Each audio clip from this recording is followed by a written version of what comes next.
Hi everyone, this is Christina Atkinson doing the third speech for my speech class. This is my audience. Hello audience.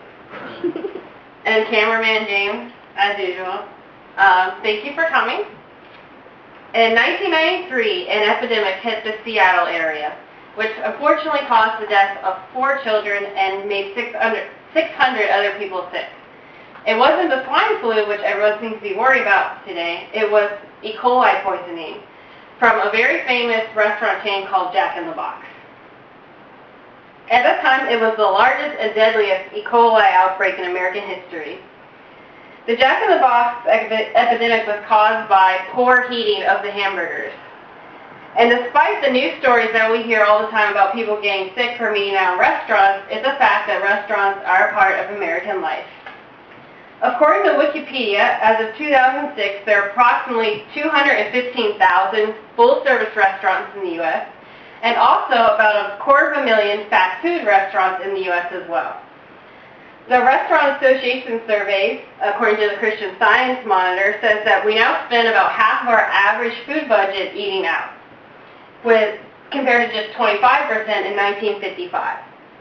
From my research from the news articles I have gathered as evidence, I believe that trying to cook and eat at home is much better for us than eating in restaurants.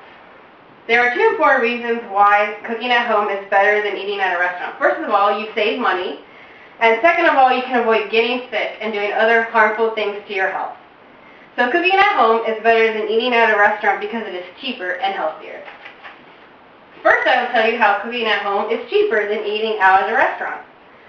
According to the Economic Research Service, which is a branch of the United States Department of Agriculture, the U.S. spends about 6% of its budget on food in 2007. And of course, a larger and larger portion of this is included in eating out. A 2006 study published by the United States Department of Agriculture says that most people eat out at least once a week, and 10% actually eat out for every single meal. That's kind of hard to believe, but we know people that do that, don't we? Even though restaurants are convenient, we have to forget that they're really taking a lot of our money. The National Restaurant Association projected that the restaurants will earn about $565 billion this year alone. And the USDA calculates that our food costs are going up over 16% since 1972, which was just a generation ago. And guess how much the average restaurant meal costs in some of the world's most expensive cities? In New York City, you're expected to pay about $37 for a restaurant meal. And in Washington, D.C., which is a little closer to home, it's about $33. So as you can see, restaurant costs are going insane. And of course, it depends on where you live and whatnot, but I'm sure we all know that an average restaurant meal costs about $8, usually up to $14 or so at an average price restaurant. People who are feeling the pressures of the recession, the main thing that they're cutting back on, of course, is eating out, which shows just what a drain on our expenses it can be. 85% of Americans now eat at home at least 3 times a week, whereas only 75% did before. As an experiment, Rob Cochran, who is a contributor to the website GetRichSlowly.org, spent all of February 2004 only eating food that he consumed from the grocery stores. He calculated that he spent about $11 a day, and he subtracts his alcohol consumption, it was about $8 a day, and 48 minutes preparing food. He spent the next month, March 2004, eating all his meals in restaurants. He spent an average about $20 a day, and that wasn't including what he spent in tips.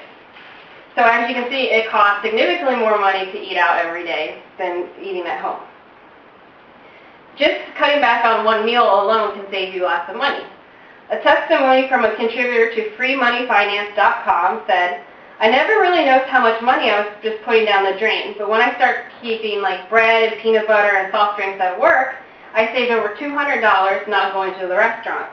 Plus, I saved all that gas driving to the restaurant 10 miles each way." And that also, you can calculate just your average cost of eating lunch, and say you spend about $6 a day eating lunch based on things that you bring from home.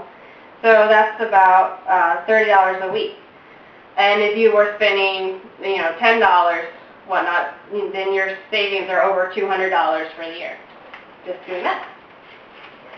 And of course, when you're at restaurants, you're not just paying for the food like you do when you buy groceries. You're also paying for, the restaurants want to make a profit, so of course the prices are higher than they need to be. You're also paying for the service of the waiters, the managers, and everyone else, and for the decor. And you can save at home, obviously, by buying groceries and making meals in bulk and freezing them. So that's another way to save. And actually, some of the healthiest foods are the cheapest. Like dry beans and lentils and grains are all cheap foods, so you can save money doing that. Now that we have seen how cooking at home can be easier on your wallet, we will see how it's much healthier than eating out. One of the reasons people are eating at home is because it's healthier and easier to control portion sizes. According to the Christian Science Monitor, obesity is a huge problem in the U.S., which is mostly caused by out-of-control portion sizes.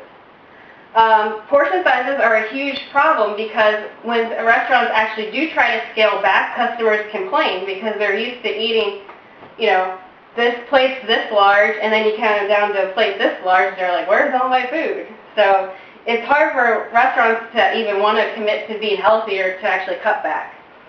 According to the National Institutes of Health, it lists a whole bunch of portion sizes that have been completely distorted. What we consider a medium now is completely insane compared to what a medium was 30 years ago. For example, the average bagel 20 years ago was about 3 inches in diameter and had 140 calories. Now the average bagel is twice as big and has 350 calories. The average restaurant portion of spaghetti is a cup of spaghetti with sauce and some small meatballs back in the 70s, which was about 500 calories, not too bad. Now it's about twice as big, so over 1,000 calories is a normal restaurant portion of spaghetti. And French fries, everyone's favorite, back in the 70s was about 2.4 ounces, so about a small size now, and about 200 calories, but now the average medium has about 600 calories. So you can see things have really spiraled out of control. Huge meat portions are also a problem. I'm sure we all see all the Hardee's commercials about the big $6 burgers and whatnot.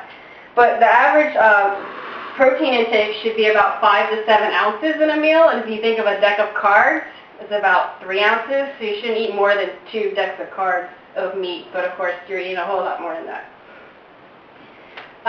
The World Health Organization is talking about how our calories overall is expanded. For example, in 1965, the average person was only consuming about 2,300 calories, so about where you're supposed to be. But now the average U.S. citizen, we eat about 3,300 calories.